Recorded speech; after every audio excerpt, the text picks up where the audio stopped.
Hello friends, welcome to my channel Man Bhavan कहानियाँ।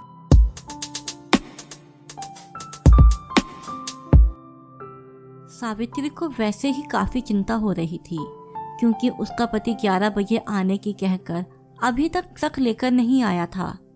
उसका पति सुखवंत ट्रक चलाता था। सावित्री को अच्छी तरह पता था कि सुखवंत रात के समय शराब पीकर ट्रक चलाता है, इसलिए उसकी चिंता जायज़ थी। आशंकाओं के बादल उसके मन में घिरने लगे थे। ऊपर से मुन्ना का लगातार रोना भी उसे और ज़्यादा परेशान कर रहा था। सावित्री के पिता ने जब सुखवंत के हाथों में उसका हाथ दिया था तब सुखवंत इसी घर पर अकेला रहता था और किराए की जीप चलाता था। फिर उसने ट्रक चलाना शुरू कर दिया। सावित्री को आज भी वो दिन अच्छी तरह याद है जब सावित्री के पिता आखिरी बार बेटी दामाद से मिलने आए तो दरवाज़ा सुखवंत ने ही खोला था।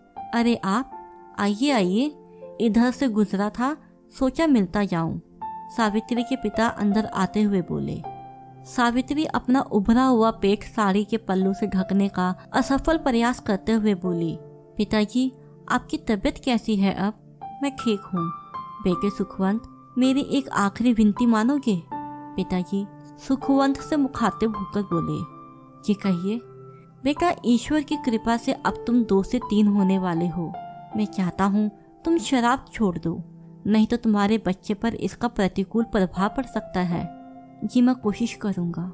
दृढ़ निश्चय करोगे तो कोशिश सफल जरूर होंगे। अच्छा अब मैं चलता हूँ, पिताजी खाट से उठते हुए बोले।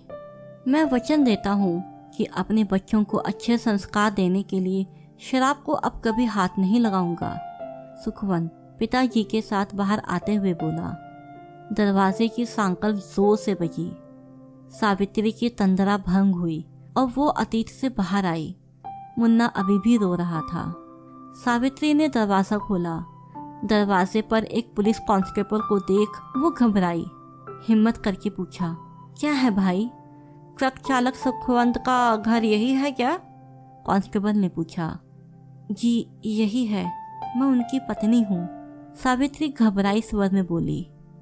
आपके पति का ट्रक नदी में गिर गया था। जब वो पुल पार कर रहे थे तो अधिक नशे के कारण ट्रक से कंट्रोल खो बैठे। उनकी लाश थाने में रखी है, सुबह आकर ले जाना। कांस्टेबल इतना कहकर चला गया। हे भगवान! सावित्री जमीन पर पछाड़ खाने लगी। हाथों की चूड़ियां स्वतः ही गोल दायरे का रूप छोड़ने लगी। इसके बाद तो सावित्री की जिंदगी की दिनचर्या ही बदल गई। दिन भर बड़े लोगों के घर में चौका बर्तन करना और रात को 4-4 घंटे सिलाई करना। जब सावित्री दूसरों के घर चौका बर्तन करने जाती तब भी मुन्ना उसके साथ ही होता था। गुजरते समय के साथ मुन्ना की परवरिश भी अच्छे ढंग से होने लगी। 22 वर्ष गुजर गए। मुन्ना न रहकर इंजीनियर मोहन हो गया और सावित्री सिलाई मशीन चलाते चलाते 60 वर्ष की बुढ़िया नजर आने लगी। आज बरसों बाद सावित्री के मन में उमंग थी क्योंकि उसका बेटा मोहन शहर से इंजीनियर की डिग्री लेकर आ रहा था। सावित्री ने पूजा की थाली तैयार करके रख ली। बार बार उसकी निगाहें दरवाजे पर ही जा रही थी। जब किसी का इंतजार हो तो समय पहाड़ सा ही हो जाता है। सावित्री की बेचैनी बढ़ती ही जा रही थी। तभी दरवाजे पर साइकिल रुकी और डाकिया उतरकर एक लिफाफा हाथ में लेते हुए सावित्री की ओर बढ़ाकर बोला, आपकी चिट्ठी। डाकिया चला गया। सावित्री हैरानी से लिफाफा देखती रही, फिर उसे खोलकर एक पत्र निकालकर पढ़ने लगी। लिखा था, पूज्य माँ, चरण स्पर्श। मेरा आना अभी नहीं हो सका, इसके लिए शर्मिंदा हूँ। मुझे शहर में एक बहुत बड़े बिल्डर के यहाँ अच्छी नौकरी मिल गई है, साथ ही रहने के लिए फ्लैट और कार भी। माँ, इससे ज़्यादा तुम्हें यह जानकर खुशी होगी कि उनकी लड़की से मेरी मंगनी हो गई है और 10 दिन बाद शहर में शानदार होटल में मेरी शादी है। मैं बाद में तुम्हारी बहू के साथ तुमसे मिलने ज़रूर आऊँगा। कब आऊँगा यह पत्र दोबारा सूचित कर दूँगा। अपना ख्याल रखना, तुम्हारा बेटा मोहन। पूरा पत्र पढ़कर सावित्री के चेहरे पर एक रंग आया और चला गया। फिर वो जोरों से हंसने लगी। तब तक हंसती रही जब तक फूट कर रो नहीं पड़ी। कई दिन बीतने पर सावित्री को जब आत्मबोध हुआ तो उसे लगा सब कुछ व्यर्थ है।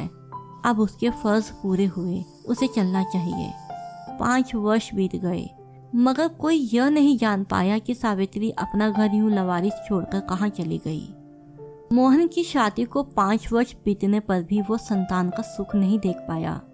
डॉक्टरों ने भी उसकी पत्नी मनोरमा को बांझ साबित कर दिया था, मगर एक दिन मनोरमा को पता चला कि काशी में गंगा किनारे एक आश्रम में एक साध्वी है जिसका आशीर्वाद ही चमत्कार है।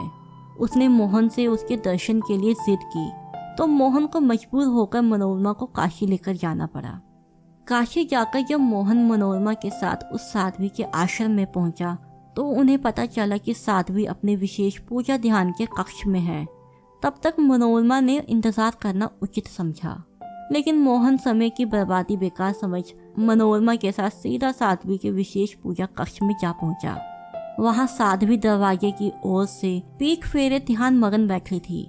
मोहन वहीं कक्ष में एक तरफ बिछे कालीन पर बैठ गया।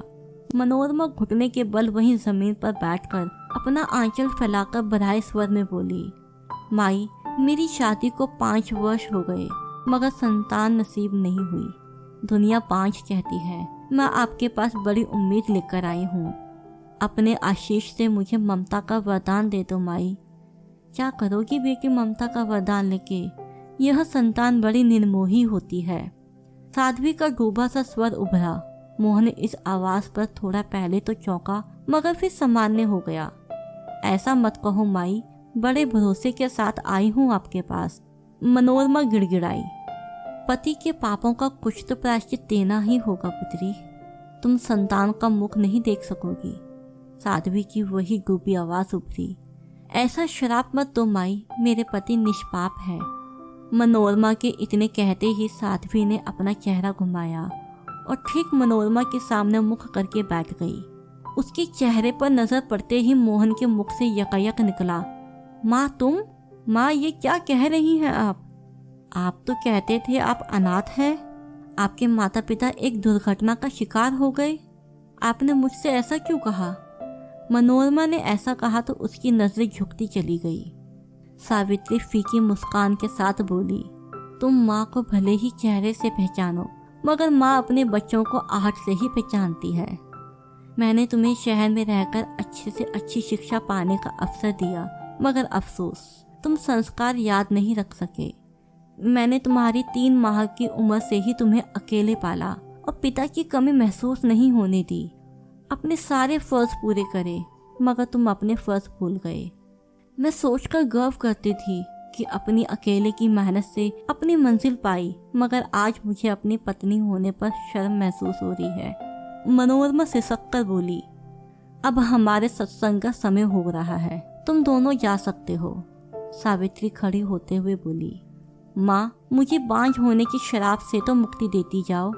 मनोरमा सावित्री के पैर पकड़ते हुए बोली, पुत्री, मैं खुद नहीं जानती मेरे मुंह से ये वचन कैसे और क्यों निकले, मगर शायद यही कुदरत का न्याय हो। फिर भी तुम मन में धैर्य धारण कर उसी कुदरत की कृपा की प्रतीक्षा करो जिसने तुम्हें ये श्राप दिया। सावित्री ऐसा कहकर कक्ष से बाहर निकल गई। अपने पीछे छोड़ गई बिलखती मनोरमा और पश्चाताप के आंसू आंखों में लिए मोहन। तो ये थी हमारी आज की कहानी। आई होप आपको पसंद आई होगी। कमेंट सेक्शन में ज़रूर बताइएगा। अब हम मिलेंगे आपसे अपनी नेक्स्ट वीडियो में नए किस्से कहानी के साथ। तब तक चैनल के साथ बने रहिए, खुश रहिए, स्वस्थ रहिए। Thank you.